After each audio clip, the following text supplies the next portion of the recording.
Hello, I'm Simon Whistler. You're watching the Today I Found Out YouTube channel, and in the video today we're looking at the story of Dorothys' ruby slippers. Few items of fictional clothing are more iconic and easily recognizable as the ruby slippers worn by Judy Garland in the 1939 classic The Wizard of Oz. Thanks to a combination of human error, poor record keeping, and a sticky-fingered ne'er-do-well, these simple pieces of footwear are now considered one of the most valuable film props in history. Figuring out exactly how much the slippers are worth is no small feat because there are currently only 4 pairs known to exist and they very rarely appear at auctions. To make things even more difficult, one of the pairs was stolen from the Judy Garland Museum in Minnesota in 2005, meaning there are only 3 pairs currently in existence that we know the whereabouts of. One of these pairs currently resides at a permanent exhibit in the Smithsonian, where they're displayed amongst other treasures from pop culture history, like one of Mr. Rogers' sweaters made by his mother, one of Michael Jackson's hats, and one of Tony Hawk's skateboards. This particular pair were given to the museum by an anonymous donor who is believed to have bought them in an MGM auction in 1970 for $15,000, about $88,000 today. The second pair is currently in the possession of the Academy of Motion Picture Arts and Sciences, who acquired them in 2012 when a collection of Hollywood bigwigs, including Leonardo DiCaprio and Steven Spielberg, pulled their pocket change together to buy them at auction. The price they paid has never been revealed, but it's rumored to be around the $3 million mark. The third known pair were purchased by a private collector called David Elkoubi in 2000 from an auction at Christie's for $666,000, almost $1 million today. Elkoubi has yet to display the slippers and seemingly has no desire or need to sell them.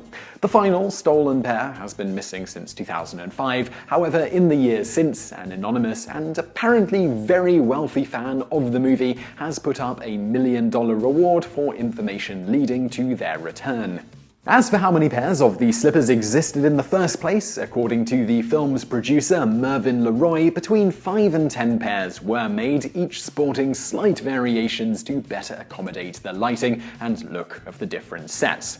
For example, several pairs had a thin layer of orange felt along the sole to muffle the sounds of steps and dancing. The pair reserved for close-ups didn't need this felt, and due to their minimal use are in amazing condition, sporting only slight scuffs from Garland clicking her heels.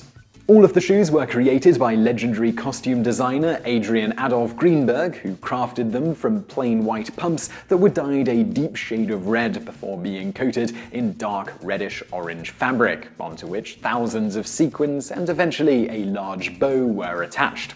Adrian coated the pumps in dark red sequins instead of bright red ones because the Technicolor process would have made bright red shoes look orange on screen. Likewise, the sparkling effect seen throughout the movie was added in post-production using optical effects.